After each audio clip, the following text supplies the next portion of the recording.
Tan, tan, taran, tan, tan, tan, tan, taran, tan. Sim, agora funcionando. Agora com Wi-Fi ligadinho aqui em cima, que bonito isso. E hoje recebendo Gabriela Priori, sim, minha gente. Hoje teremos aula, hoje aprenderemos um beijo pra você, Luiz França. Érica Ferro, um beijo pra você. Agora a imagem tá top, como diz Érica. Essa semana temos pessoas maravilhosas. Temos amanhã Roger Cipó, temos amanhã Thiago Ventura, temos na quarta-feira Caco Cioca, Liliana Beatriz Nogueira, temos também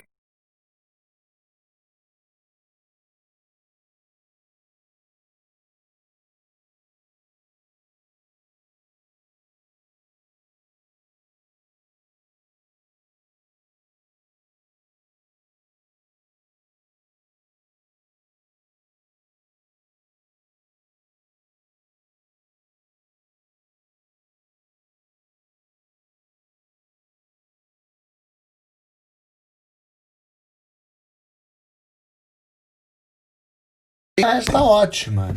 Ai, que chato isso. Tirei da tomada. Eu comprei um puto de um roteador que demorou 2 meses para chegar. Chegou a caceta do roteador. Pra mim, instala fácil. Aperta 2 botões e instala. Você acredita? Eu não acredito. Não deu. Mas deu, diz que deu. Só que depois que eu botei isso, fica ruim de fazer as lives aqui. Tô chateado. Tô hashtag chateado. Passo essa vergonha com Gabriela, que está já presente. Já está entre nós, Gabriela, será? Não, ainda não. Tem aqui minha mãe, já está aqui. Minha senhora Nathalie, que está aqui e ali. Temos meu pai, que também está aqui. Juliana Reis. Gabriela Priori, sim, senhoras e senhores. Ela já está aqui. O pessoal falou, tá travado, é porque tem um delay. Já destravou. Manda beijo pra quem? Pra mim. Ah, eu achei que era pra eu mandar o seu beijo pra Gabriela. Gabriela, minha mulher tá mandando beijo. Não é nada disso. É pra eu mandar por aqui um beijo pra você que tá aí. Isso. Acabei de dar um beijo pra você aqui pra começar lá e vim pra cá. Isso. Mas o beijo virtual que importa. Nathalie, meu amor! Responde. Oi! Te amo! Te amo também! Modernidades. Ó, foi. Deixa eu puxar de volta aqui. Será que eu tiro os comentários? Vê se as pessoas vão se comportar. Não, as pessoas se comportam, fica na cara das pessoas. Minha mãe veio falar pra mim hoje. Não bota, que fica comentário na cara das pessoas. Eu vou deixar os comentários, vou decidir junto com Gabriela, que trarei pra conversa. Não é ontem, não.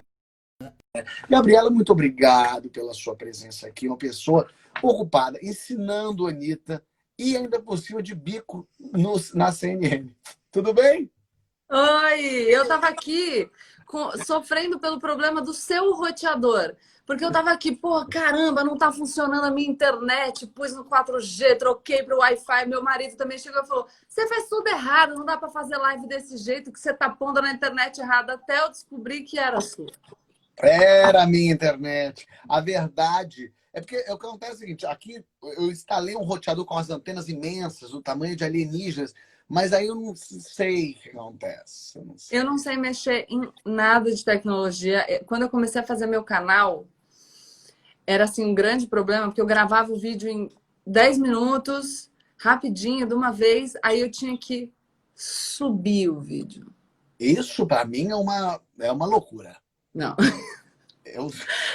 E aí, tem uma coisa, porque você vai subir num ou no outro, e aí quando você mandou copiar link, enviar link, aí você esqueceu, pensou, agora eu posso relaxar e viver minha vida. Aí a pessoa manda, você precisa autorizar o e-mail.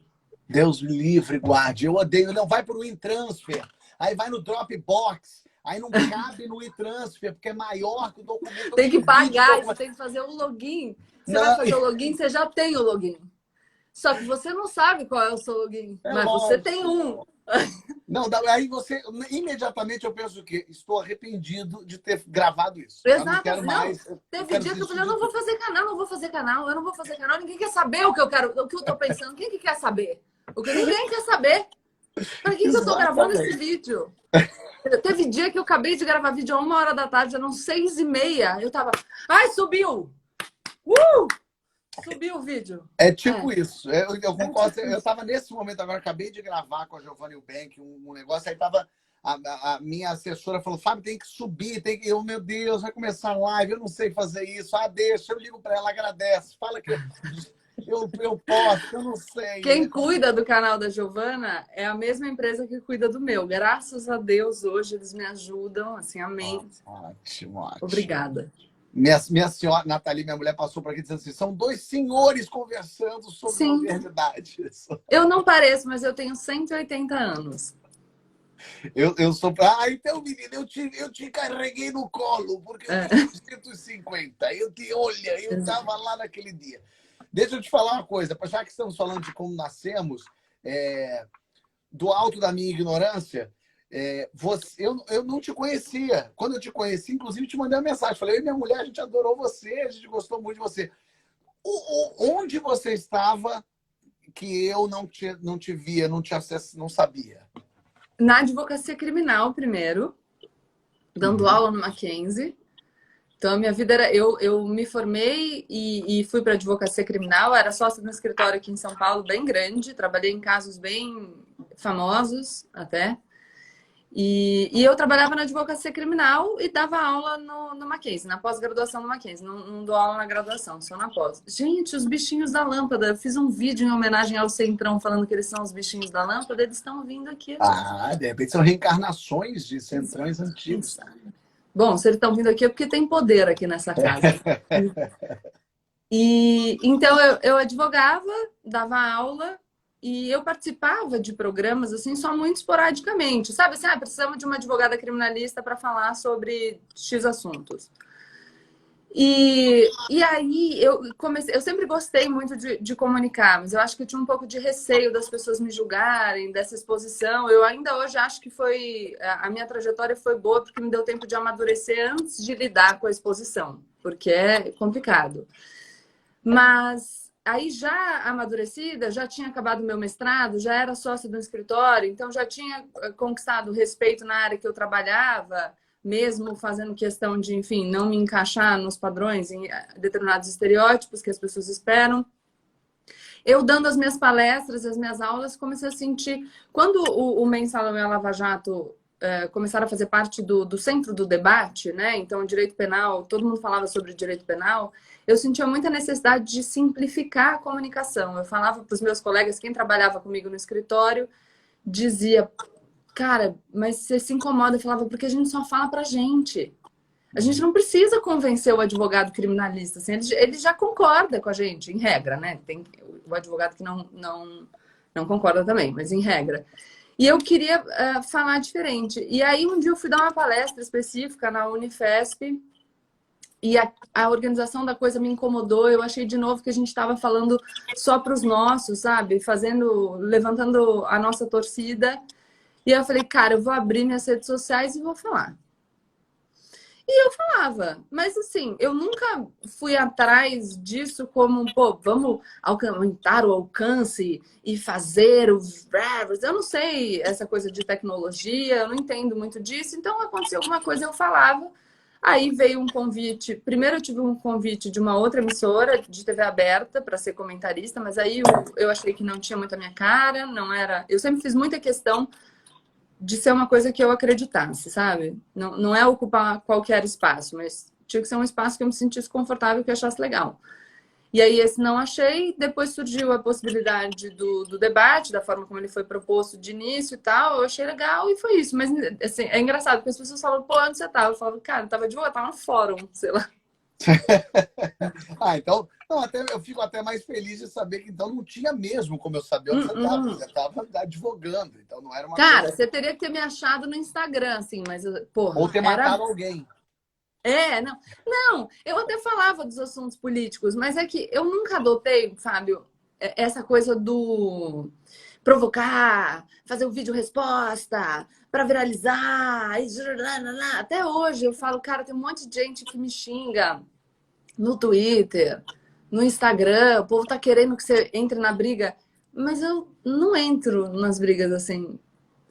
Fala aí, tá tudo certo, eu também não gosto de mim às vezes, entendeu? Eu nem sempre tô de bem comigo mesmo, então te entendo se você não gosta, tá querendo fazer essa crítica. Então, eu nunca fiz isso. Aí, meu Instagram era pequenininho. Só que aí, quando eu apareci no debate... Qual foi o primeiro susto, assim? Foi quando você falou assim, ih, amanhã, arranjei sarna pra me coçar. Eu nunca achei que eu tivesse arranjado sarna para me coçar. Eu estreiei na TV na quarentena. Então, eu tenho algumas surpresas ainda, assim. No primeiro dia que eu voltei para casa, porque se eu puder voltar um pouco no tempo, imagina assim, eu vinha da advocacia. Eu falava no Instagram, mas uma coisa super restrita. Não tinha nem periodicidade, nada.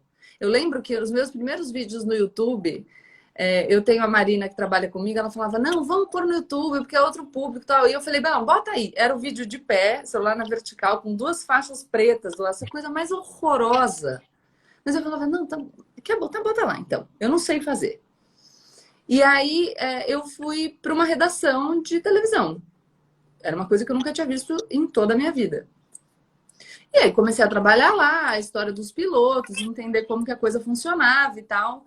E eu sempre tive muita tranquilidade. Eu gosto de falar em público. Eu gosto de falar. Muito. Eu gosto de me comunicar. É uma coisa que me dá... a coisa que eu mais amo na vida é dar aula. Então, assim, eu sou alucinada por dar aula. Eu amo ser professora. Eu tô sentindo uma falta enorme. Eu falo que é da cara do aluno. Sabe quando ele entende? Que ele faz aquele... Que você acompanha. Isso é impagável, é muito bom. E eu gostava muito de fazer isso. Pensei, vou lá na televisão e vai ser mais ou menos igual. Só que, cara, é uma coisa completamente diferente. Aquela câmera imensa. E aí as pessoas se mexem atrás da câmera. O que é um horror. E não tem As pessoas quem falam, às vezes, inclusive atrás da câmera, você... Exato, e você tá ali assim... Pô, e o retorno? O retorno ali No embaixo, ponto? você fica... Não, ó você, ó. Ó, aqui, ó. fica Olhando se ali. vendo, né? Assim. Não, e aí, no debate, tinha um negócio de dividir câmera. Que era assim, então, enquanto o mediador tá falando, você olha pra câmera do meio. Aí, quando ele para, você olha pra sua. Pô, se você olhar os programas que eu faço até hoje, várias vezes o povo falou assim, tarará, Gabriela Prioli, e eu tô aqui, ó. Olhando pra outro lugar, né? Mas até acertar é complicado. Pô, difícil. E aí eu entrei lá eu nunca usei TP, né?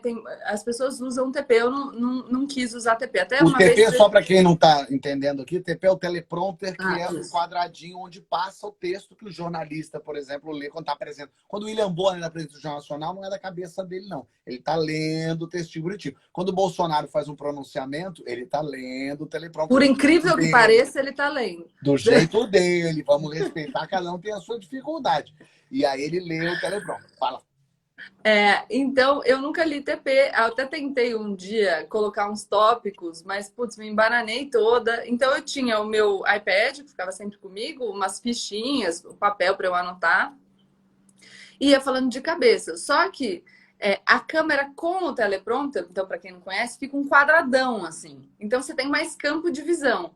Aí, um dia, tiraram o TP da minha câmera e me deixaram só a câmera desse tamanho aqui, com a galera ali atrás, assim, porque a galera, na verdade, está de boa, mas parece que eles estão, tipo, uhul! E eu falava, caraca, se vocês me botarem essa câmera pequenininha, eu não vou conseguir fazer.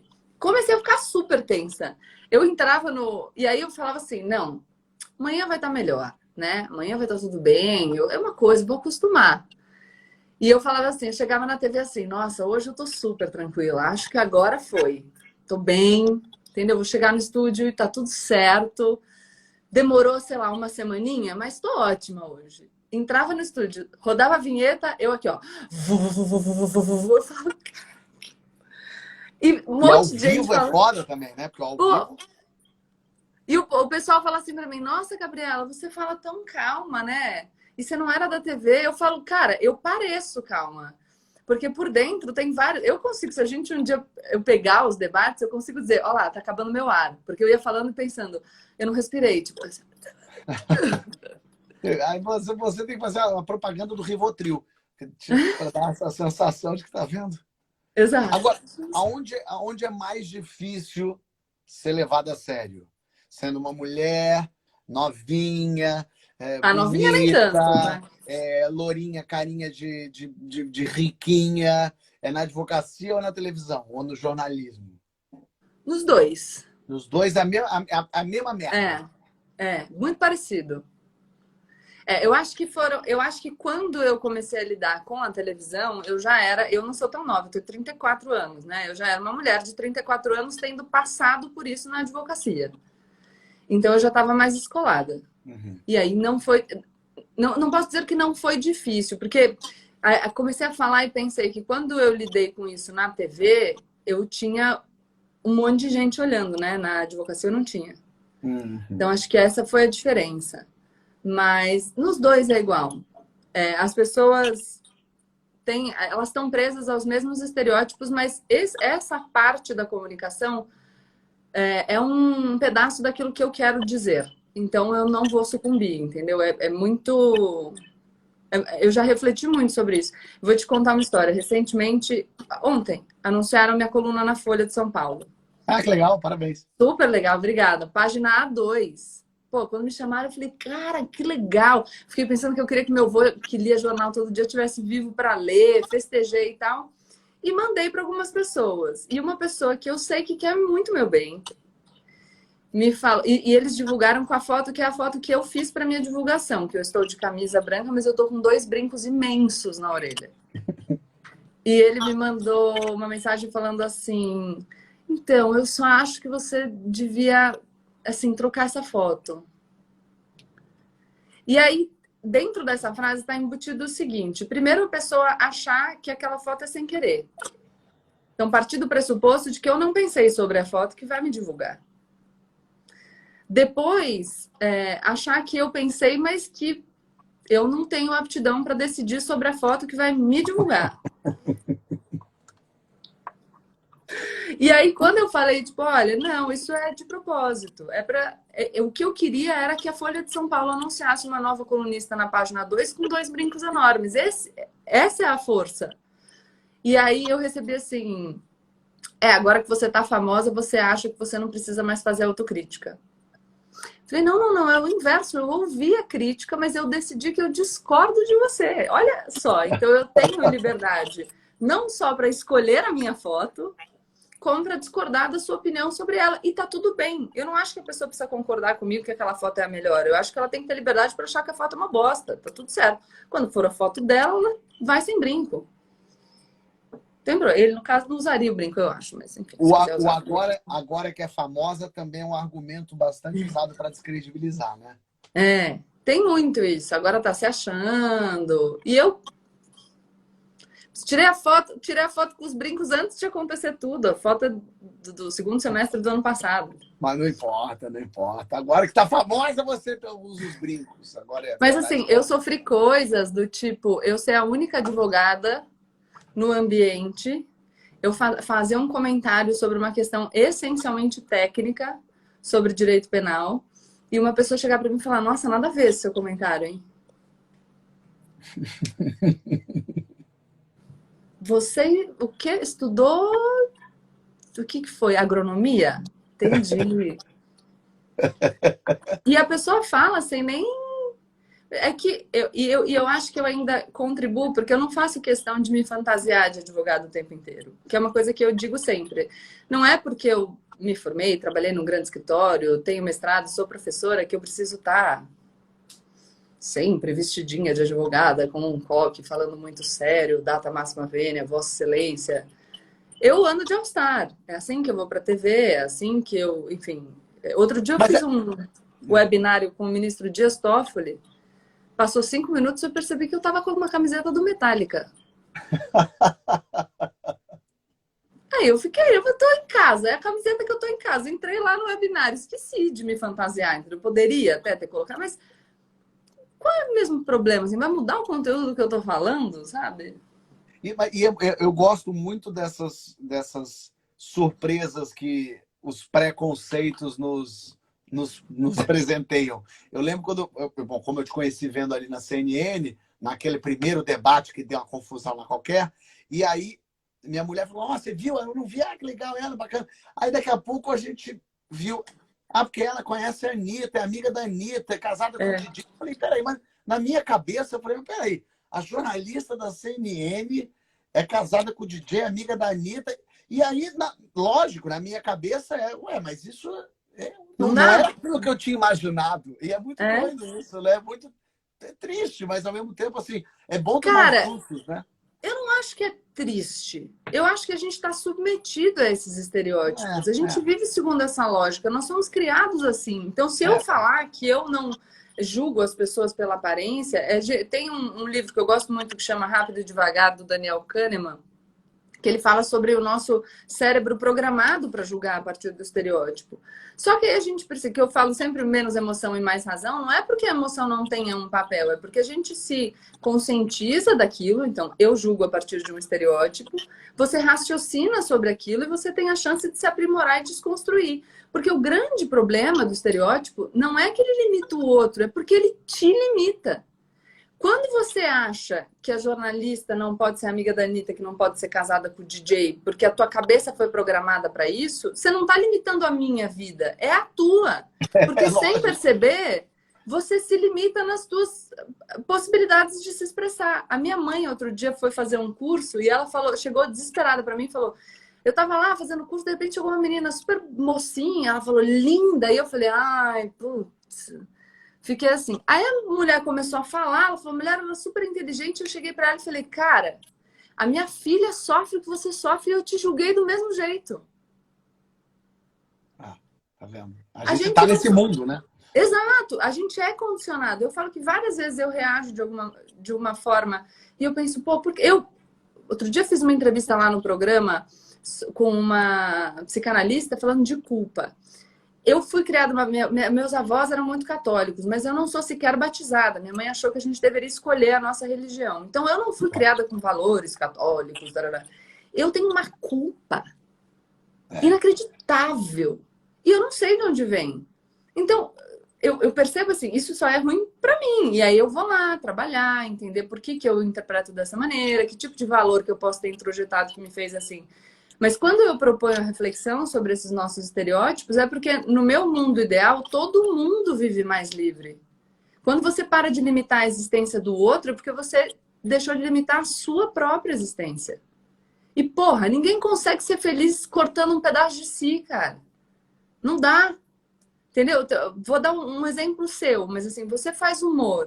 Tenho certeza absoluta que muita gente acha que você não pode ser uma pessoa que discute assuntos sérios porque você faz humor. Uhum. Ou que o humor tem menos valor.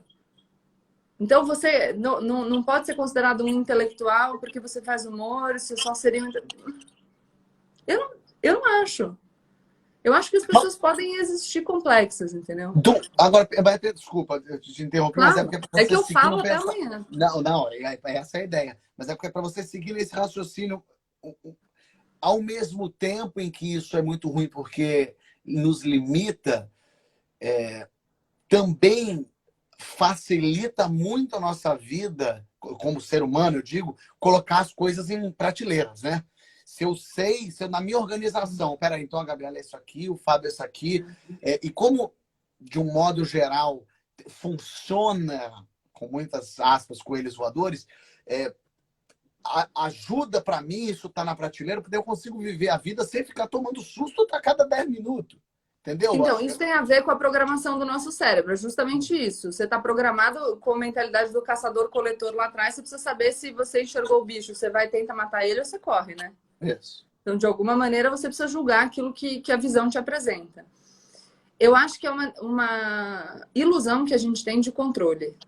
A gente acha que o mundo faz algum sentido e a gente precisa acreditar nisso para sobreviver.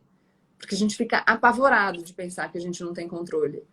E a religião tem um papel fundamental nisso. A gente precisa de alguma ordem nas coisas. Te dou um exemplo ótimo. Eu sou uma pessoa que coloca sempre a razão no negócio, muito penso sobre as coisas, questiono tudo. Eu perdi meu pai quando eu era nova. A minha racionalidade vai até a questão da vida após a morte. Porque para mim eu vou encontrar com ele. Acabou, ponto final, não tem discussão. A minha condição de sobrevivência é essa. Eu não quero entrar nesse ponto. Não quero discutir. Valeu, obrigada.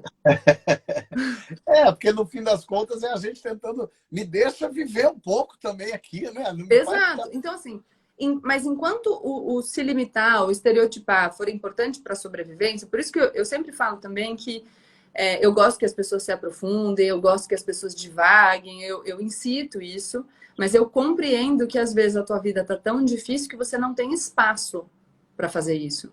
E eu, de forma nenhuma, se o que eu tô pedindo para as pessoas fazerem, que é pensar um pouco mais, racionalizar, questionar, for significar uma dor muito substancial para a existência daquele indivíduo, não precisa, então. Espera, a gente vai aos pouquinhos. Não acho que a gente precisa ser cruel, nem com o outro, nem com a gente. Lógico. O que eu Total. acho só é que essa ilusão de controle e acho que esse nosso costume em estereotipar, mais do que bem, ele nos faz mal, porque a gente se limita. Eu falo isso, claro, não tenho nenhuma pesquisa aqui, mas falando em percepção pessoal, que obviamente tem um viés e um recorte, mas eu estou falando da minha sensação, eu percebo, quando eu saí do escritório de advocacia para ir ajudar o Thiago e escrever os roteiros dos clipes, eu via muitas vezes as pessoas espantadas com a minha decisão de fazer aquilo, mas quase que com um desejo contido de poder existir na complexidade, de poder fazer também alguma coisa que está escondendo. Eu falo que é aquela situação básica assim, você está no carro ouvindo uma música, entra alguém e se abaixa, porque a música não é a música que você deveria ouvir se você fosse muito cool. Sei. Por quê? Tipo, qual é o problema de você ouvir essa música? Então, quando eu faço questão, assim, claro que eu sei que o meu alcance é super limitado, mas isso era desde que eu tinha, sei lá, 1000 seguidores. Quando eu faço questão de dizer a música que eu gosto é o pagode dos anos 90, então eu, assim, eu adoro. Eu sei recitar poema de cor, mas eu gosto do pagode dos anos 90. Eu ouço Calypso, gente. Eu sei cantar de cor a música da Joelma. Essa sou eu. Eu gosto disso. E aí eu vou ler um livro e tá tudo certo. Então, o fato de eu querer... Esses dias saiu uma nota na imprensa muito engraçada, falando que a gente estava discutindo um novo programa e que eu não concordava com nada, que eu estava discordando do figurino. E alguém veio me perguntar, tipo, nossa, Gabriela, e aí? Eu falei assim, cara, de fato, para você fazer um programa novo, você tem várias coisas que você precisa discutir. E eu discutirei todas elas com cuidado. O fato das pessoas acharem que o meu maior problema é o figurino fala mais sobre elas do que sobre mim. É isso. Faz sentido total. Mas você, por exemplo, se surpreendeu com a repercussão das aulas para a Anitta, das pessoas serem tão agressivas com alguém que está se propondo a aprender? É muito louco isso. A pessoa fala assim, eu não sei, quero aprender. A pessoa fala, ah, você é boa, você não sabe. Não, mas eu já disse que eu não sei. Eu estou avisando aqui que eu não sei. Estou querendo aprender. Isso também diz muito das pessoas que não sabem e percebem uma exposição do outro que elas mesmas não se dispõem a ter?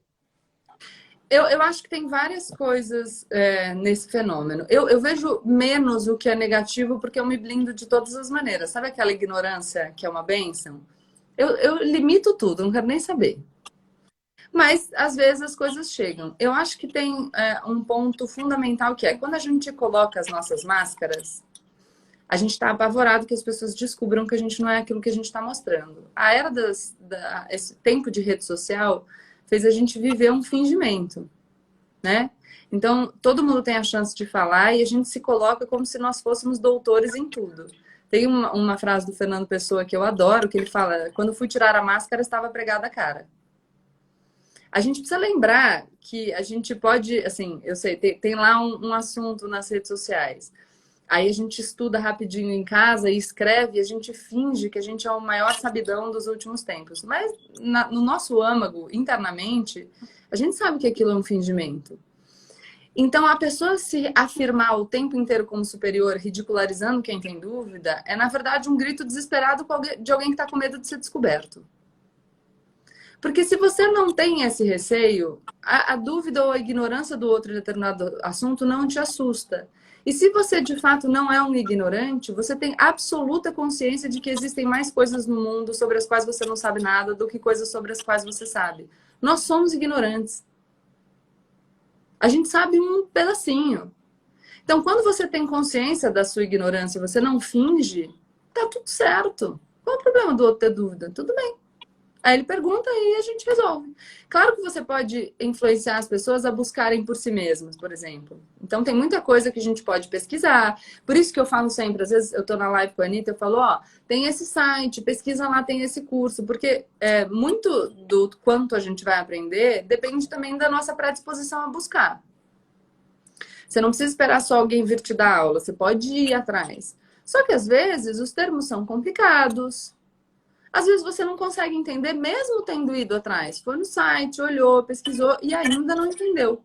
Tudo bem. Tá tudo certo. Então eu acho que tem um pouco disso. Acho que tem um pouco da tentativa de... um pouco de frustração, porque as pessoas às vezes querem ocupar aquele lugar. Então eu acho que as pessoas às vezes falam assim, ah... a Gabriela apareceu e ela tá falando de forma simplista sobre determinados... Nem acho que seja simplista, mas sobre determinados assuntos, e eu acho que tem que falar de forma mais elaborada. Nota 1000. Pode falar. O fato de eu fazer de um jeito não significa que esse é o único jeito. Fala. Vai lá, fala lá. Né? Quando eu decidi... Então, assim, o fato de eu decidir postar, de me divulgar com a foto com 2 brincos imensos, não significa que eu esteja dizendo que a partir de hoje... todas as mulheres têm que usar... Não, eu tenho... minha mãe não usa maquiagem, não pinta unha, tudo não tinge o cabelo. Como ela gosta de viver dessa maneira, eu gosto de passar o delineador. Então eu vivo da minha maneira. E você acha que tem que falar complexo? Fala complexo. Eu não acho? Aí eu não falo. Porque as pessoas, acho que com as redes sociais, isso exacerbou nelas essa sensação de eu importo. O que eu tenho a dizer, estão ouvindo. Tanto é que foi lá alguém comentou e tal. E essa sensação, no fim das contas, todo mundo quer se sentir especial, né? Quer se sentir importante, ouvido. Você já viu o documentário dos terraplanistas no Netflix? É isso, né? É pertencer a um grupo que os aceite e que os diga que você... tem algum sentido. Valor. Então, acho que a gente pode pensar isso de uma maneira talvez mais ampla, assim. Essa sociedade que vem se modernizando, vem fragilizando vínculos. Vamos pensar, tempos atrás, uma pessoa ia trabalhar todos os dias na mesma fábrica, ela tinha um contrato de trabalho com alguma estabilidade, ela se definia pela profissão que ela exercia. Então, você tem uma questão de vínculos, de identidade, de laços mais significativa. As nossas relações, elas vão se afrouxando, né? A gente tem uma precarização dos vínculos de trabalho. E aqui eu não estou nem falando como que a gente deveria regulamentar isso. Não acho que seja o caso de entrar no mérito. Mas a verdade é, as pessoas não ficam mais a vida inteira no mesmo trabalho. Muitas pessoas passam a vida inteira sem ter um vínculo de trabalho formal. As pessoas não constroem mais essa rede. Você não tem mais o ambiente de reivindicação trabalhista, por exemplo, como um grupo entre os trabalhadores. Você tem uma dificuldade de formação de identidade. E nesse cenário de fluidez de vínculos, a gente tem a internet como a possibilidade de pertencer. E aí, acho que tão mais significativo é a sua disposição em pertencer de qualquer maneira, quanto maior é a sua vulnerabilidade, a sua solidão. E aí você tem pertencimentos, por exemplo, eu faço uma coisa muito interessante, hoje em dia é mais difícil pelo tempo mesmo, mas eu sempre conversei muito com o pessoal que apareceu no meu Instagram. E tem um caso especificamente de um cara que ele me xingou em todos os meus posts por 3 meses. E aquilo me deixava muito intrigada, porque eu pensava, cara, e ele não era público, porque quando o comentário é público, a pessoa te xinga, porque mesmo se alguém vier te defender, ela conseguiu engajar. Então alguém tá falando com ela. Olharam pra mim. Esse cara ele me mandava uma mensagem privada. Mas assim, textos. Todos os dias. Eu falando, caraca, que disposição do cara. E fui acompanhando. Um belo dia, eu postei um negócio falando, às vezes a internet é difícil e tal, né? Ele me mandou uma mensagem assim. Não sei porque você se incomodou. E eu falei, é minha hora. E eu mandei pra ele, querido, obrigada pela preocupação, mas tá tudo bem. Ele me mandou uma mensagem, eu sou seu fã. E depois a gente conversou durante muito tempo. E eu falei pra ele, olha, eu sei que você vinha aqui todos os dias me xingar. Pensa por que isso? O que você queria que eu conversasse com você? Não era melhor você dizer para mim que você queria conversar comigo? Nem sempre a pessoa vai ter tempo para conversar com a gente. Mas não chame a atenção desse jeito. Eu sempre faço uma comparação com criança. Eu não tenho filho, mas eu tenho, enfim, 6 primos. Às vezes, o jeito da criança chamar a sua atenção é fazendo o que você diz para ela não fazer. Grita, xinga, bate. Ela só quer que você olhe para ela de alguma maneira. Então, essas pessoas que estão nas redes, claro, obviamente eu não estou justificando aqui o hater, eu não estou justificando aqui o se esconder e propagar ódio, violência, nem nada disso. Mas eu acho que eu fiz uma entrevista com o Nizam Guanais e eu falava o tempo todo para ele como é que a gente vai fugir desse discurso de ódio que engaja, como é que a gente sai desse discurso violento, como que a gente compete com isso, porque é muito visceral, as pessoas estão frustradas. Então você tem toda aquela frouxidão de vínculo. Quando você começa a experimentar a crise econômica, as pessoas começam a sentir na pele a privação, entendeu? E não só de uma existência já de privação, mas às vezes a pessoa conseguiu acender um pouco e tá caindo de novo. Você precisa achar um culpado. Você tá na merda. Como é que você vai achar que o culpado é você de alguma maneira? Por isso que a crise econômica abre espaço para esse pensamento de ódio. Porque você precisa achar alguém para poder jogar a responsabilidade, cara. Senão é difícil demais. E aí vem um líder filho da mãe e se aproveita disso. Então, como que a gente vai conseguir falar com essas pessoas e mudar a lógica? E eu, em determinado momento, falei para ele, a gente precisa escutar. Porque a gente precisa... O que essas pessoas estão querendo dizer? O terraplanista, por exemplo, desse seriado... Não é seriado, é um documentário. Eu chamo tudo de seriado. Desse documentário, é muito interessante porque eles se unem com os terraplanistas e aí eles rompem os vínculos anteriores. E aí eles fazem o experimento. Então, veja só, você tinha um espaço ali de convivência que não era maravilhoso. Tipo, sei lá, você convivia com a sua mãe. Porque são pessoas que você vê que não tem 1 milhão de vínculos, uma vida, putz, 9.000. A pessoa tá lá meio frustrada, sozinha e tal. Aí ela acha um congresso do terraplanismo e tem um monte de amigos pra ela lá, tipo, uhul! E que aí, aplaudem o que ela fala, né? Não, mais que isso, que dizem pra ela, escuta, você tá vendo algo que ninguém vê. Não é que você é inteligente, você é mais inteligente que todo mundo, cara. Você é muito fodão. Aí a pessoa faz, yes! Então ela experimentou um êxtase que fazia tempo que ela não vivenciava. Aí ela faz uma experiência e dá errado. Cara, ela não vai voltar. Ela precisa ficar ali. Ela vai insistir naquilo de qualquer maneira. E aí você tem a outra coisa, que é algo que eu já falei nos meus perfis, que é esse engajamento pelo ódio, que é alguns perfis de internet que estão lidando com essa pessoa que está vulnerável e não encontrou o congresso do terraplanista ainda, e que chegam para essa pessoa vulnerável e falam assim, se você se incomoda, sai fora, tá? Porque aqui não fica quem é frouxo. Aqui, nesse perfil, só fica quem é forte, quem aguenta. Esse é o relacionamento abusivo. Aí a pessoa tá desesperada para ser algo, ela fala, tá bom, vou ficar aqui. Porque eu sou forte, eu fico aqui, eu sou forte. Teve um desses perfis com que eu conversei, que eu perguntei, por que você fica? Se a pessoa te trata mal, como é? Tal. 2 respostas me chamaram a atenção. Uma que me mandou, prefiro uma pessoa que seja grosseira comigo do que uma que seja falsa. Falei, mas só essas 2 alternativas são possíveis? Você não existe outra possibilidade? E aí ela me mandou assim, a minha mãe me amava muito, mas ela me acordava gritando todos os dias. Temos aí algo. E o outro perfil conversou comigo longamente, defendendo a grosseria e falando que as pessoas são muito mimimi e que as pessoas precisam ser mais fortes e que ela ficava lá porque ela não se incomodava. 3 dias depois eu postei um post sobre, enfim, suicídio. E falando para as pessoas procurarem ajuda e tal. E ela me mandou uma mensagem falando, muito importante você falar sobre isso. Eu frequento um grupo de apoio, eu perdi o meu filho com 1 ano faz poucas semanas. Esse é o grau de fragilidade da pessoa que está lá falando, eu sou forte. E tem uma coisa que a nossa rede de amigos que a gente que se tinha no passado, né? Os nossos avós, sei lá, nossos pais, eram pessoas que você conhecia, ia na casa, via.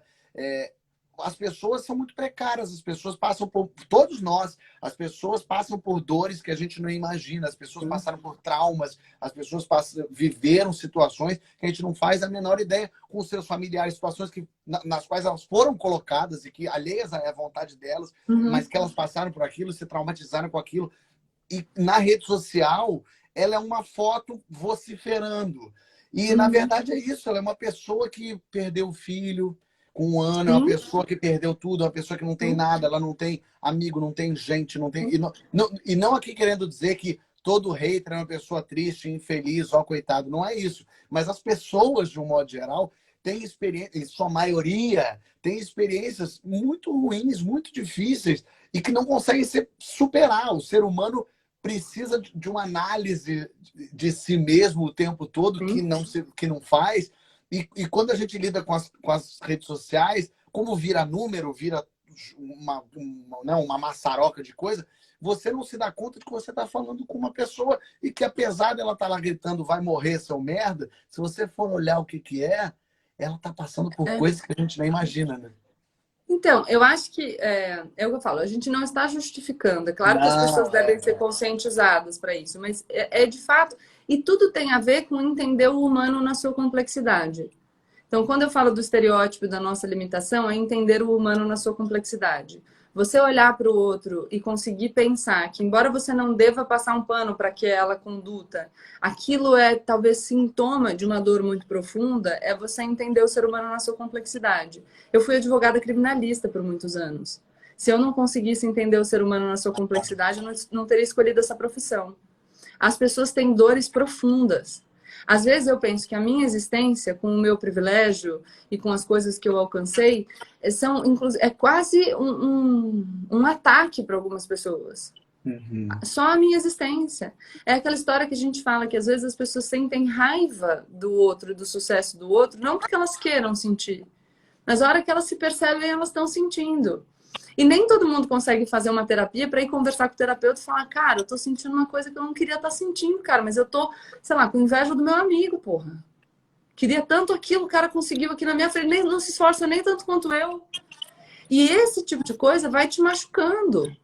E aí a gente vai vivendo essa vivência limitada. Então, eu sempre falo para as pessoas que eu insisto tanto no poder da literatura, porque eu encontrei resposta para as minhas dores na literatura. A literatura te propicia se encontrar.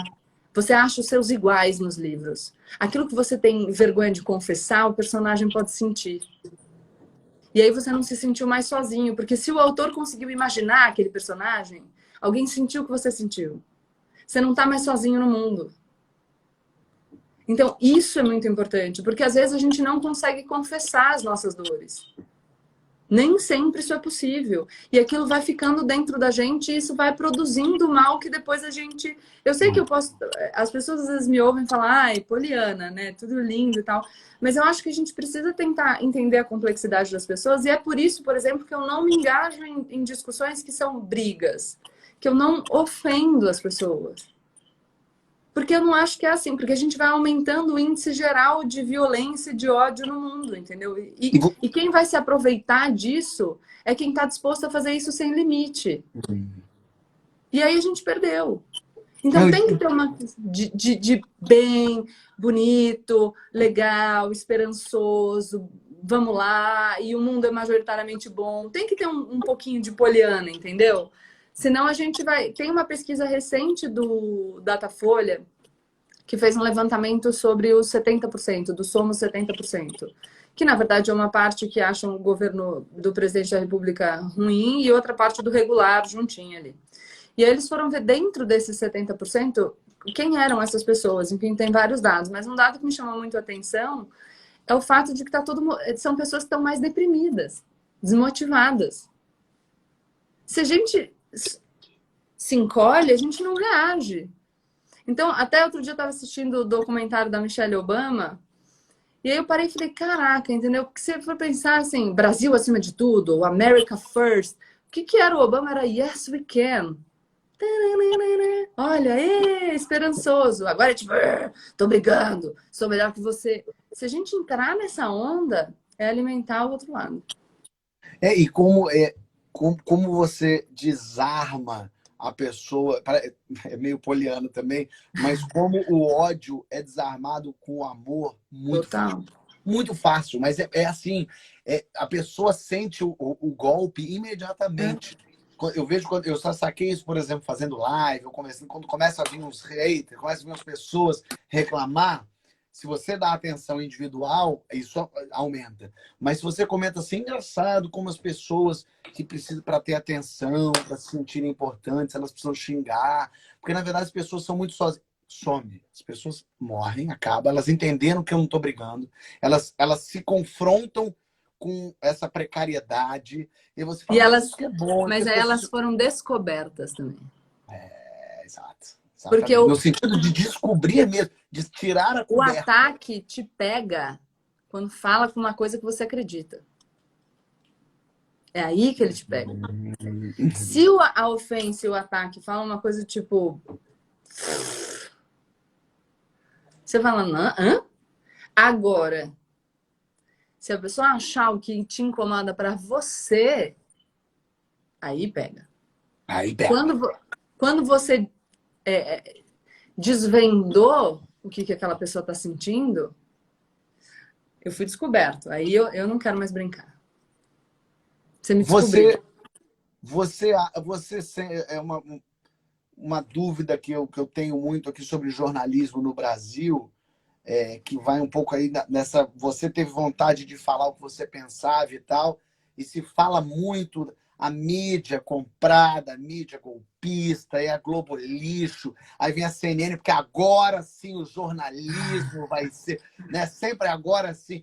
Sempre um salvador, né? Sempre um salvador. E eu gosto muito assim, a Globo manipula, bom mesmo é a Record. Fala, caralho, então realmente a pessoa está muito longe do que ela acredita, do que ela entende, né? Uhum. Mas assim, ao mesmo tempo a gente vê, para usar o exemplo dos Estados Unidos, todo mundo sabe que a Fox é trumpista e gosta do Trump. Quando vai ter o New York Times coloca, nós apoiamos o Obama.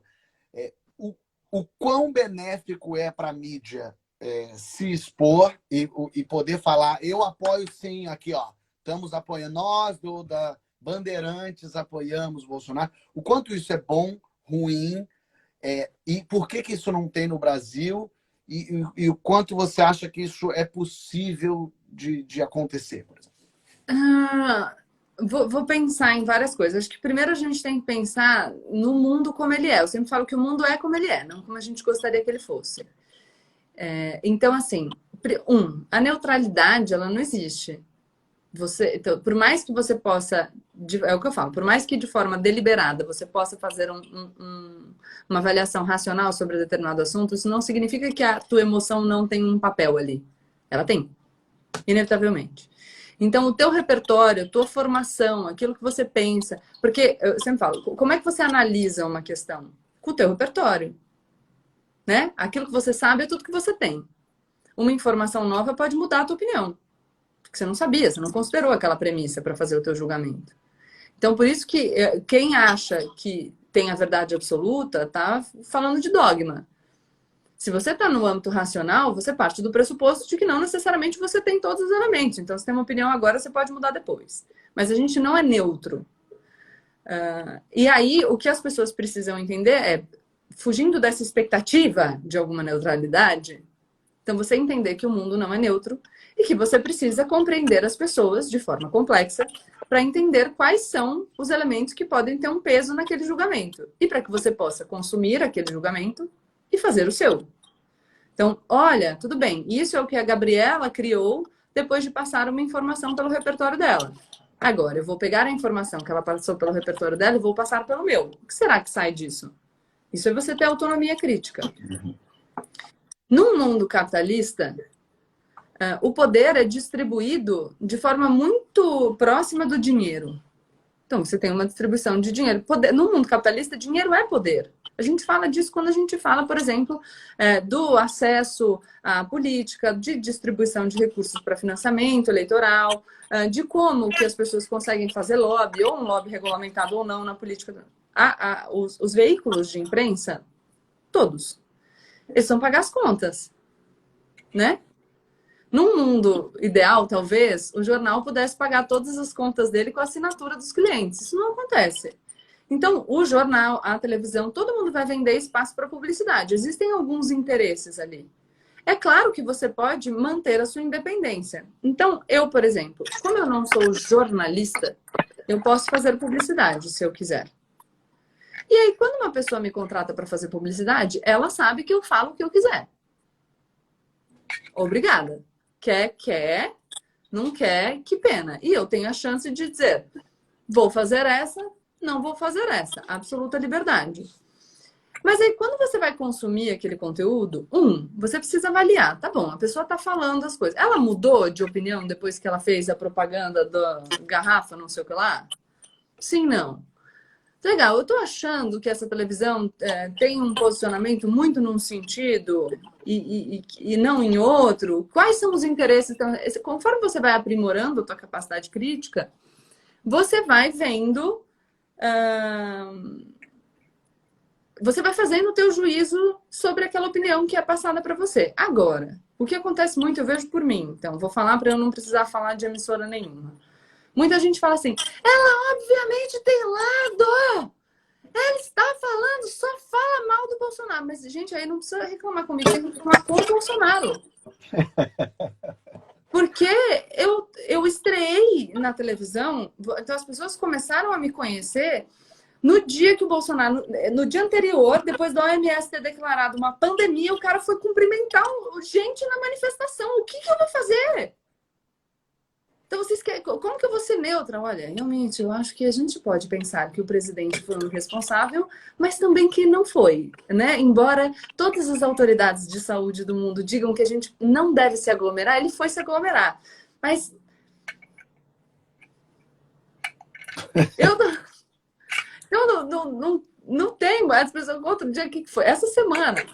Pô, Gabriela, mas você está falando... que o Queiroz foi encontrado na casa do advogado Flávio. Bom, mas ele foi. E você falou que isso é estranho. Bom, mas né? Assim... Desculpa, galera. Eu vou falar o que é normal? Não, então, só que a gente tem toda uma narrativa dessa... Eu falaria que não é uma tentativa de descredibilização da ciência como um todo, né? Porque eles querem se colocar nos ambientes científicos. Mas é de equiparar o que é achismo com o que é, de fato, uma opinião alicerçada em dados concretos. Então, esse é o complicado. Eu falo sempre que o importante para que você possa dizer qual é o grau de achismo daquela opinião, é a pessoa te mostrar o caminho que ela percorreu. Se eu te der as minhas premissas... Você vai poder saber como foi que eu construí meu raciocínio. E aí dizer, putz, acho que não. Acho que isso é um juízo apaixonado de alguém que está fazendo uma ode ao grande líder. Ou não, você fala, pô, com base nisso, ela decidiu essa coisa aqui. Ah, Gabriela, mas você sabe disso, dessa outra coisa, ou não sabe? E aí, na época que eu não estava na TV, que era só no meu Instagram, alternava entre vai para Cuba e Bolsonaro. Eu tinha uma dúvida. Por exemplo, nas questões envolvendo o processo penal, se o Flávio Bolsonaro lançar a mão de um instrumento processual penal para questionar uma decisão do judiciário, eu sou criminalista e tenho direito de fazer isso. Tudo bem. Então, por exemplo, o presidente Jair Bolsonaro falou um absurdo a espetacularização da prisão do Queiroz. Também acho. Acho que espetacularizar o processo penal é um absurdo. Agora, eu preciso apontar que ele está sendo incoerente. Porque até ontem ele estava nomeando o juiz que cuidava da Lava Jato, que o que fez foi espetacularizar o processo penal. Aí não dá. Ou você acha ruim, ou você acha bom. Não dá para achar ruim quando atinge o seu amigo e bom quando atinge o seu inimigo. Sim. Você, por ser professora, você tem uma habilidade muito boa com as palavras, facilita muito o entendimento, você passa, expressa suas ideias de modo muito fácil, no ótimo sentido, falando isso. Agora, e aí, da onde é que eu quero... Por que eu estou levantando essa bola? Porque eu quero cortar no... muita gente que está discutindo, que está com ódio, que está gritando na internet, não tem conhecimento. Não estou aqui me colocando como eu tenho conhecimento, sou inteligente. Eu entendi. Mas muita gente é muito rasa, muita gente... E aí, assim... meu tio que recebeu o WhatsApp dizendo a mamadeira de piroca, tá? Ele acredita nisso. Para mim, isso é uma coisa super rasa. Uma pessoa que realmente acredita que kit gay nas escolas vão ensinar a criança a transar com 5 anos. É a pessoa que acredita nisso. É uma pessoa que atinge num lugar muito raso, muito baixo. Como conversar e convencer e mostrar fatos para uma pessoa, que não quer ver fatos. 2, que concorda com a mamadeira de piroca, que concorda com o argumento da mamadeira de piroca. Talvez até não esteja sendo escroto no meu argumento, querendo dizer, simplificando, como falar com uma pessoa que acredita numa coisa tão que nitidamente não é. Mas você entendeu? Assim, porque é uma grande maioria da população que se contenta com a primeira fake news mais rasa, mais boba. Mas como é que você argumenta com ela? Ponto 1. Ela é rasa, boba e óbvia para você. Esse é o primeiro ponto. Não é rasa, boba e óbvia para a pessoa. As pessoas dizem que se você não acreditou numa fake news é porque ela não é direcionada para você. Que se ela fosse, talvez você acreditasse. Então, primeira dica fundamental para todo mundo que quer se melhorar. Concordou de cara, vai checar. Porque o risco de você ter caído é maior ainda. Por isso que eu falo menos emoção e mais razão. Vou dar um exemplo. Eu falo sempre que a gente reclama que os líderes populistas simplificam o que é complexo. Tá? Só que aí acontece um assunto super complexo, as pessoas estão comentando ele em 5 minutos no Twitter. Vai. Como é que a gente vai dizer que a coisa é complexa se a gente age como se ela não fosse complexa? Eu não preciso de tempo para pensar na coisa? Eu sou advogado, estudei direito por muitos anos, tal, embora seja criminalista e não constitucionalista, ou não trabalhe com direito administrativo. Quando um ministro do Supremo barra uma indicação do presidente da República para a Direção-Geral da Polícia Federal, todo mundo que nunca estudou direito na vida, chablau. Isso. Calma, galera. Vamos pensar. Entendeu? Então, acho que a gente tem que tomar cuidado, porque a gente também vai com muita sede ao pote. O Queiroz foi um exemplo, que teve gente falando que ele estava foragido. Ué, não estava procurado? Não estava foragido. Pronto. Aí começaram a falar sobre crime. Eu tive um advogado também, que eu falei assim, porque o caso do Queiroz foi um dia maravilhoso. Eu tô sem tirar folga há muito tempo, trabalhando que nem uma louca. Aí essa quinta-feira eu falei, vou tirar folga. Bebi um vinho na quarta, aquele porre. Acordei no dia seguinte, dei uma olhada no celular, assim, sabe aquele erro que você comete? O Queiroz tinha sido preso. Eu falei, não é possível, gente. Pô, puta que pariu. Mas enfim, no dia você ficou sumido. Toma um porre por semana, pô. Sabe? Caramba, meu, mas tudo bem. Aí eu vi um monte de gente comentando e tal. E eu comecei a olhar aquilo, achei o mandado de prisão. Vi que no mandado de prisão tinha crime de organização criminosa, de obstrução de justiça. Pensei, bom, se é obstrução de justiça, pode ser que se a obstrução de justiça está consubstanciada nele se esquivar de comparecer aos atos do inquérito, então eu poderia dizer que quem ajudou ele a ficar naquela casa, ou se teve um auxílio material, também está cometendo crime de obstrução de justiça. Mas para isso eu preciso ver a decisão. Aí eu fui conversar com um amigo advogado que tinha dado uma entrevista até, e ele me falou, não tem favorecimento pessoal porque ele não estava foragido. Eu falei, mas espera aí, não estou falando de favor, é um crime, tá, gente? Eu não estou falando desse crime, porque eu não estou falando de auxílio na fuga, mas pode ter uma participação na obstrução de justiça. Esse advogado, eu falei, porque no mandado consta lei de organização criminosa. Aí ele falou, pô, você tá certa, não tenho mandado. Aí mandei o mandado, aí depois que veio a decisão. E aí, na decisão, você tem outros atos que caracterizariam a obstrução de justiça, então ainda depende um pouco de como vai andar isso, para a gente ver se o advogado pode ser responsabilizado ou não. Então, o primeiro ponto é, a gente também cai, às vezes numa coisa não tão óbvia. Talvez a gente tenha um pouquinho mais de... um raciocínio mais apurado. Mas a pessoa que cai, eu acho que tem várias coisas. A gente estava falando aqui que a gente não lida bem com tecnologia. Pô, se a gente não lida, imagina minha mãe. Então, vou dar o exemplo da minha mãe, que deve estar assistindo esta live. A minha mãe, ela tem um fake no Instagram. É outro nome, porque ela não quer que ninguém descubra ela. Eu não vou contar qual é, mas é o nome de um personagem famoso de novela. Tá. Se vocês encontrarem um personagem famoso de novela nos meus negócios falando boa, é minha mãe. A minha mãe um dia me mandou uma mensagem assim. Eu não sei que assunto era, vou inventar, tá? Cloroquina é boa para Covid-19. Não era isso, porque agora ela já tá doutrinada. Certo. Uma mensagem, tipo, sei lá, uma coisa ali, tarararararará, e aí tinha assim, sei lá, Sheila Wenshausen, diretora-geral do departamento de não sei o que lá de Oxford. Mensagem de texto no WhatsApp. Eu falei, mãe, quem que falou isso? O que que é isso? De onde veio isso? Ela falou, tá escrito no final, tá assinada a mensagem. Aí eu falei, nossa, sério? Ela falou, sério. Eu falei, meu Deus. Aí eu copiei a mensagem, troquei o nome da mulher, coloquei Fábio Porchat, diretor de Relações Institucionais de Harvard.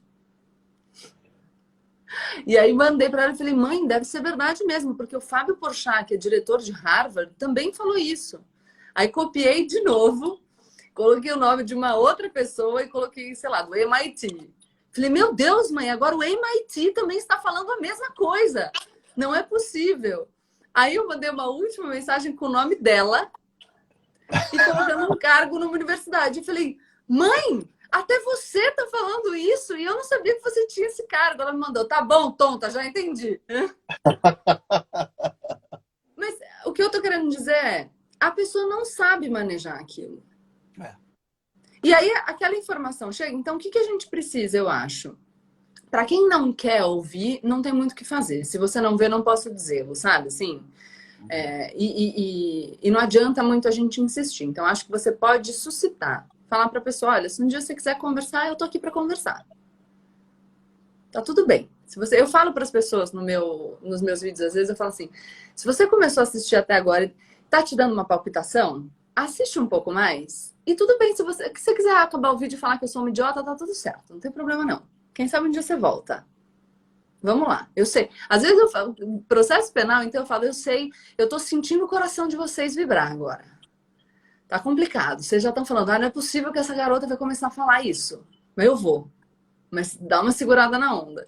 Então, acho que a gente vai indo aos pouquinhos. E aí explicar como que funciona a tecnologia, como que você faz, que a mensagem no WhatsApp pode estar sendo assinada por uma pessoa que não tem aquele cargo.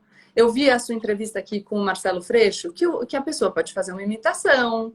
E aí, por exemplo, dou um exemplo que a gente pode fazer. Se for uma pessoa que você conhece, por exemplo, para ajudar, você pode pedir para alguém imitar e falar alguma coisa sobre essa pessoa. Entendeu? Ou tipo, já sei. Você faz uma voz imitando a voz do Freixo, falando uma coisa que o Freixo jamais falaria. Tipo, que ele ama os milicianos. Será que você não gera uma suspeita?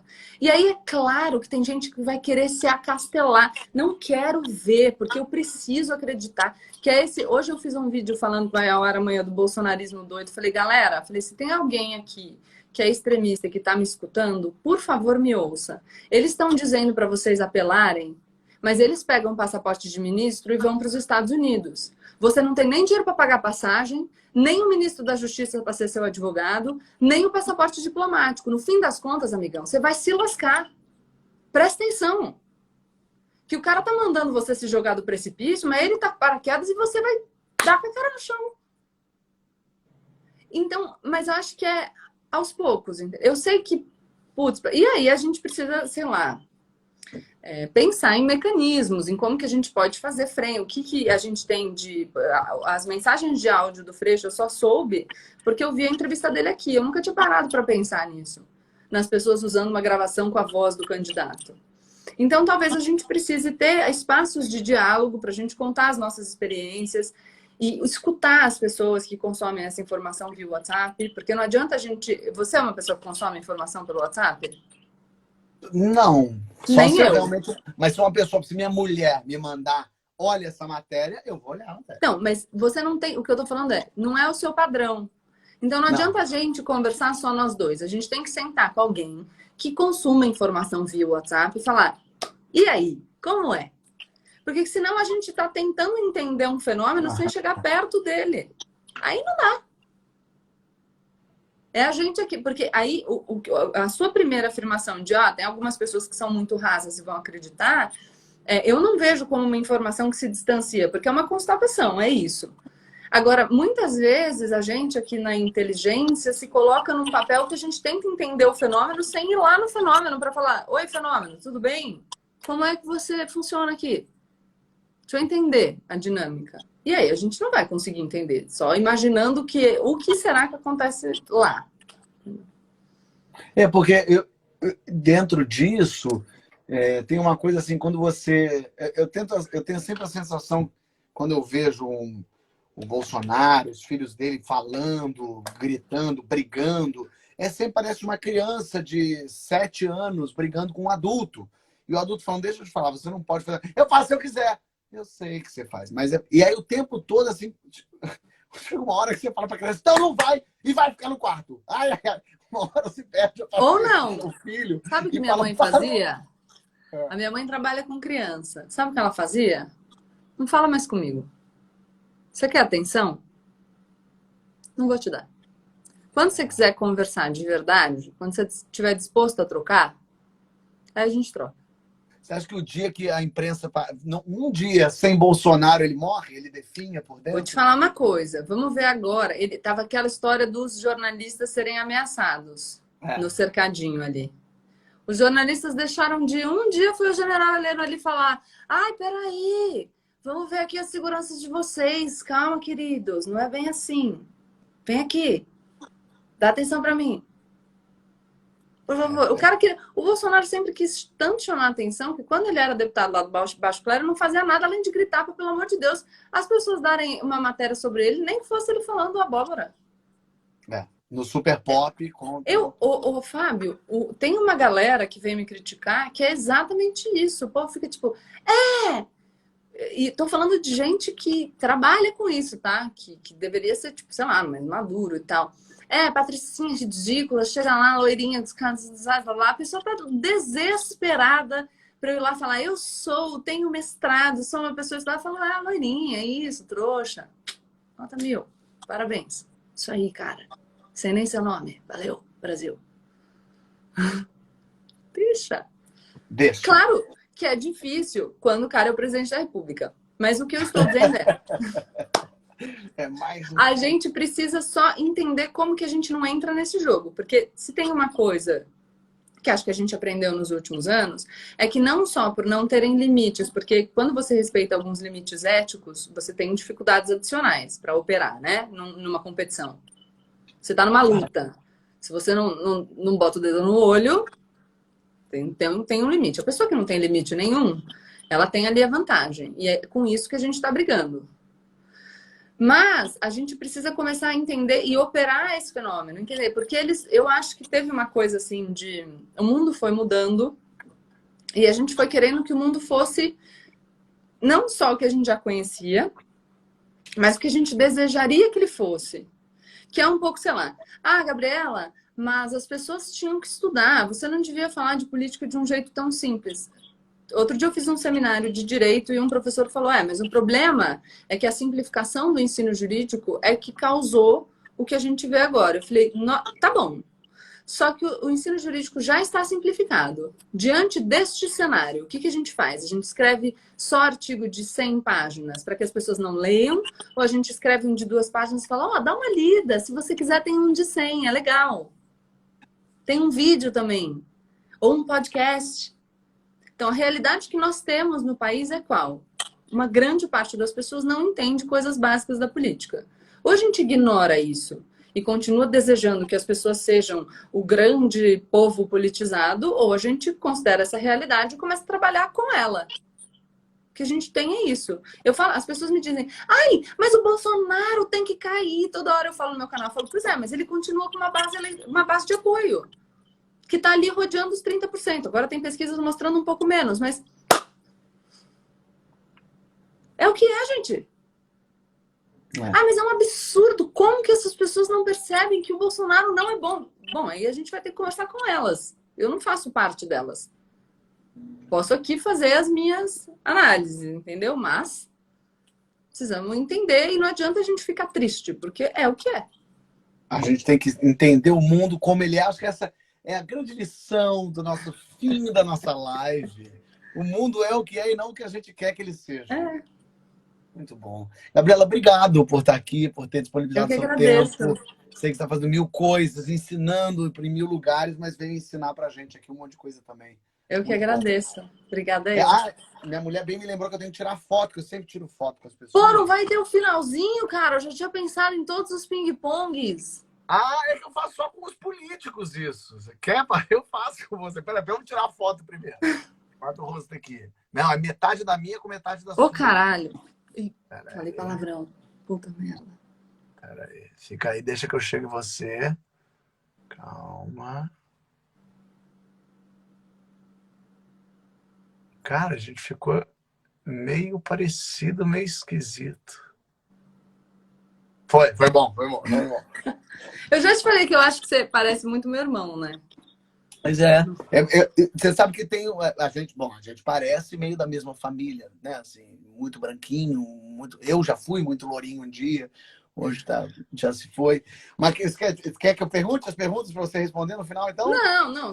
Se é só com político, tudo bem. É que eu já tinha pensado. Jamais farei isso com um convidado. Qual a primeira lembrança da sua vida? O dia que meu pai encheu balões de aniversário e deixou pela casa inteira. E comeu misto quente com ele no SESI. Isso foi com balões, quantos anos você tinha? Putz, menos de 6, porque ele morreu quando eu tinha 6. Então, acho que eu tive foi que depois preservar também uma essas lembrança memórias. bastante perturbadora. Se foi depois do 6, é uma lembrança bastante perturbadora no sexto sentido, né? Qual a maior doideira que você já fez na adolescência? Eu fui de torcida organizada. Tô falando, cara, não é? De qual? Da Mancha Verde, do Palmeiras. Tu é Palmeiras. Você tinha cara de boa gente. Você tinha Você cara... é palmeirense também? Eu sou Vasco, significa... Sim, irmã, né? Porra, isso aí, tamo junto. Já fui muito assistir Palmeiras, Palmeiras e Vasco junto, e até fui assistir Palmeiras. Não, esses dias levantaram um vídeo meu no palestra, torcendo pro Palmeiras de rabo de cavalo, desesperado, não sei nem onde acharam isso. Torcida organizada é barra pesada. Qual o primeiro crush famoso? O Taylor Hanson, que era basicamente eu, homem. É verdade. Freud deve explicar. Né? Os Hanson é aqueles que cantavam umba. Qual profissão você jamais levaria a jeito? Qualquer uma com números. Qualquer uma que eu tenho que fazer conta. Eu vou ler livro de economia, sei lá. História do pensamento econômico. Chegou numa equação, eu tenho que fechar o livro, que me dá até um nervoso. Evento histórico que você gostaria de ter presenciado?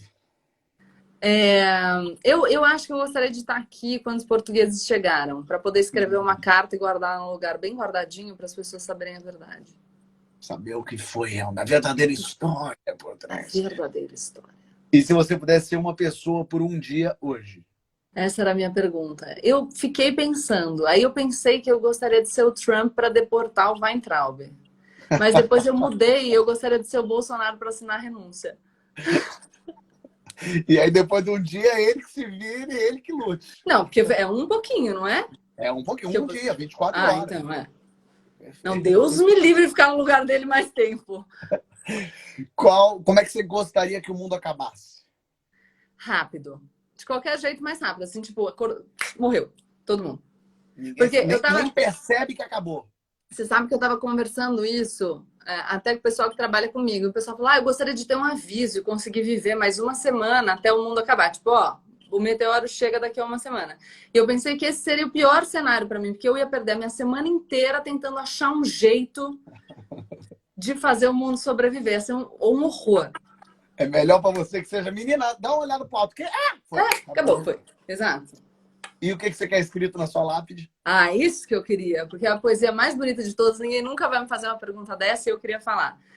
Quando em meu peito rebentar-se a fibra que o espírito enlaça a dor vivente, não quero que derramem por mim nem uma lágrima em pálpebra demente, e nem desfolhem da matéria impura a flor do vale que adormece ao vento. Não quero que uma nota de alegria se cale pelo meu triste passamento. Bonito. De quem? Do Álvares de Azevedo. É lindo, não é? É lindo mesmo, é lindo mesmo. Gostei. Muito bom. Obrigado, adorei. Tá vendo? Eu que agradeço. Gostei de fazer as perguntas. Boas respostas. Fiquei Fique bem. pensando, pô. Pô, já gastou tempo, né? Obrigada, Obrigadíssimo. adorei. Até a próxima. Tchau, até mais. Beijo. Obrigada, gente. Tchau. Gabriela Prioli, minha gente. Obrigado. Muito bom o papo, muita coisa boa ouvindo, recebendo, aprendendo. Eu tirei os comentários lá pelo meio que eu falei, quer saber? Vamos falar só a gente aqui. Que às vezes as pessoas falam. Então eu falei, entrou num lugar que eu falei, deixa. Mas aí eu boto de volta aqui os assuntos para vocês. Amanhã temos Thiago Ventura aqui, hein? Roger Cipó também.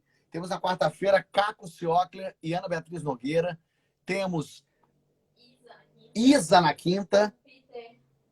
Peter Jordan. Na sexta, Juliana Alves e Luiz Lobianco. Segunda-feira, Álvaro Dias. Na terça, temos Kim Kataguiri. Muito bem. Conheciam? Gostaram?